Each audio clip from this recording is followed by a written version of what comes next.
তা আমি আপনাদেরকে জানিয়ে রাখি যে আমি যেহেতু আখিরুজ্জামান স্টাডি করেছি বা করছি, এখনও কিন্তু 3টা বড় বড় ভূমিকম্প আসা বাকি আছে। নবী করিম সাল্লাল্লাহু আলাইহি ওয়াসাল্লাম একদিন মসজিদের সামনে দিয়ে যাচ্ছেন, সাহাবীরা ভিতরে বসে আছে। সাহাবীরা কোন একটা বিষয়ে কথোপকথন করছেন। নবী করিম সাল্লাল্লাহু আলাইহি ওয়াসাল্লাম জিজ্ঞাসা করলেন, তোমরা কি নিয়ে কথাবার্তা বলছো?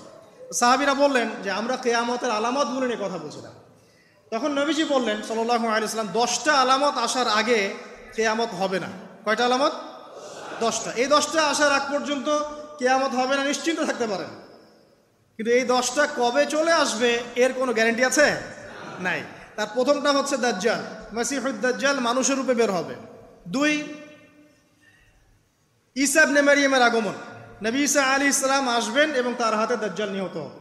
কোথায় নিহত হবে সেটাও বলে দেওয়া আছে, প্যালেস্টাইনের বাবেলুদ নামক জায়গায়, যে জায়গাটা অলরেডি প্রস্তুত। 3 নাম্বার হচ্ছে দাব্বাতুল আরদ, জমিন থেকে একটা অদ্ভুত প্রাণী বের হবে যে মানুষের সাথে কথাবার্তা বলবে। এটা হাদিসে আছে কিন্তু, তা আমরা এখন নিঃসন্দেহে 90% মানুষ বিশ্বাস করবে না। এবং যারা একটু বেশি চেতনাধারী তারা বলবে যে মোল্লা মুন্সিদের কথা শোনো, প্রাণী বলে আবার কথা বলবে। কিন্তু হ্যাঁ, এই কথাটাই যদি নাসা বলে, যে হ্যাঁ একটা প্রাণী আছে পৃথিবীর গভীরে, সে অচিরেই বের হবে এবং কথা বলবে, দেখবেন সবাই বিশ্বাস করছে। দেখেন চিন্তাগত শিরক, চিন্তাগত শিরকটা দেখেন। যখন আমরা ওইসব মিডিয়া থেকে কোনো কথা আসে আমরা নিশ্চিন্তে নির্দ্বিধায় বিশ্বাস করি। আল্লাহ পাক হাদিসে বলছেন, নবী হাদিসে বলছেন দাব্বাতুল আরদ বের হবে, মানুষের সাথে কথাবার্তা বলবে, মানুষ বিশ্বাস করতে চায় না। আর কি? ধোঁয়া, এই ধোঁয়ায় আকাশ ছেয়ে যাবে, ধোঁয়া দিয়ে আকাশ ছেয়ে যাবে। এবং এত বড় ধোঁয়া বিশ্ববাসী কখনো দেখে নাই। এখন অনেকে বলছেন, এখনকার আধুনিক স্কলার যারা, অনেক স্কলারের এটা মত, এটা কিন্তু হাদিসে নাই, তাদের মত হতে পারে যে একটা নিউক্লিয়ার এক্সপ্লোশন হবে। সারা ওয়ার্ল্ড তো এখন নিউক্লিয়ার যুদ্ধের সামনে দাঁড়িয়ে আছে, তখন হয়তো বা ধোঁয়ায় পুরো বিশ্ব ছেয়ে যেতে পারে, এটা তাদের মত। এটা হতেও পারে, নাও হতে পারে, হওয়ার সম্ভাবনা কিন্তু আছে, উড়িয়ে দেওয়া যাচ্ছে না। ঠিক আছে, 4টা। 5 কি? 5 হচ্ছে ইয়াজুজ আর মাজুজ। ইয়াজুজ আর মাজুজ এই প্রকৃতি বের হবে, এরা কিন্তু আদম সন্তান এবং তারা পৃথিবীর পানি খেয়ে শেষ করে ফেলে দিবে, মহাসাগরের পানি খেয়ে শেষ করে ফেলে দিবে। তারপর এই যে 6, 7, 8 এই 3টা হচ্ছে 3টা বড় বড় ভূমিকম্প, যেটা বলতে গিয়ে আমি যে আসলাম। এই 3টা ভূমিকম্প এখনও আসা বাকি আছে। নবীজি বলেছেন একটা পৃথিবীর পূর্ব দিকে হবে। পূর্ব দিক কোন দিক? এই যে Indonesia, Malaysia, Bangladesh, Pakistan, Myanmar, আপনার শ্রীলঙ্কা, এই পুরো কন্টিনেন্ট পূর্ব দিক, পৃথিবীর পূর্ব দিক। কোন কান্ট্রি এটা তো বলা হয় নাই, পূর্ব দিক বলা হয়েছে। এবং এখানে ভূমিকম্প বলা হচ্ছে না, বলা হচ্ছে ভূমি ধসে যাবে, মানে পুরো ভূমিটা নিচে চলে যাবে।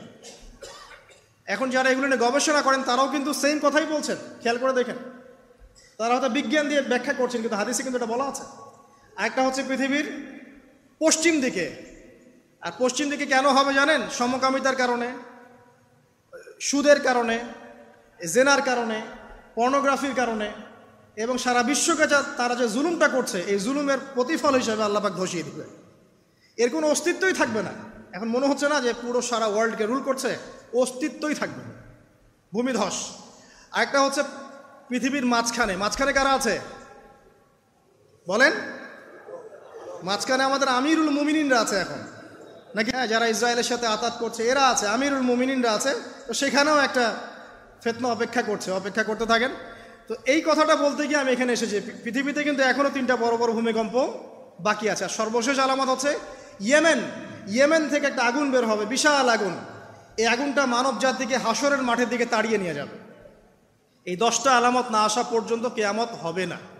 অতএব আপনি এখন রিল্যাক্সে নাকে তেল দিয়ে ঘুমান, নাকি ভাই? এই 10টা আলামত না আসা পর্যন্ত কিয়ামত হচ্ছে না। তবে এই 10টা আলামত আসার পটভূমি কিন্তু তৈরি হয়ে যাচ্ছে, এটা আমাদের খেয়াল করতে হবে। আচ্ছা আসেন, এই যে শুআয়ব আলাইহিস সালামের কওমকে যে ভূমিকম্প দিয়ে ধ্বংস করা হলো, এই ভূমিকম্প কখন আসে? আল্লাহ পাক বলছেন তার রাসূলের মাধ্যমে, যখন সমাজের মধ্যে পাপ বেড়ে যাবে, অশ্লীলতা বেড়ে যাবে, মানুষ মাদককে হালাল মনে করা শুরু করবে, জেনাকে হালাল মনে করা শুরু করবে, এবং এই যে বেপরদামি বেড়ে যাবে, তখন সমাজের মধ্যে ভূমিকম্প দেখা দিবে, ভূমিধস দেখা দিবে। গান বাজনা, বাদ্যযন্ত্রকে মানুষ হালাল মনে করা শুরু করবে, তখন এগুলো আসবে। তো এগুলো কি আসার বাকি আছে? এখন কি মনে হচ্ছে? আল্লাহ পাক আমাদেরকে হেফাজত করুন, আমিন। বাঁচার উপায় কি? ওই যে বললাম, রব্বানা বলেন, আতিনা মিন লাদুনকা রাহমা ওয়া হাইয়্ লানা মিন আমরিনা রশাদা। এভাবেই ইতিহাস নিজেকে পুনরাবৃত্তি ঘটিয়েছে। কওমে লূত, মনে আছে? লূত আলাইহিস সালামের কওম, ইব্রাহিম আলাইহিস সালামের ভাতিজা ছিলেন লূত আলাইহিস সালাম। তাকে আল্লাহ পাক একটা কওমকে দাওয়াত দেওয়ার জন্য পাঠালেন, যেই কওম এমন পাপ করছে যেই পাপ ইতিহাসে কেউ কখনো করে নাই। ওই কওমের আগ পর্যন্ত পৃথিবীতে কেউই এই পাপটা কখনো করে নাই। কি পাপ? কে বলতে পারবেন? সমকামিতা। কি পাপ? সমকামিতা। এখন তো অ্যাভেলেবল দেখছি আমরা, এখন আমরা অ্যাভেলেবল দেখছি না, ছেলে ছেলে বিয়ে করছে, মেয়ে মেয়ে বিয়ে করছে। এবং বড় বড় কান্ট্রিজ যেগুলো আছে আপনার আমেরিকা, ব্রিটেন, অস্ট্রেলিয়া, কানাডা, সব জায়গায় এগুলো হালাল। এগুলো হালাল। স্বাধীনতা, বাক স্বাধীনতা।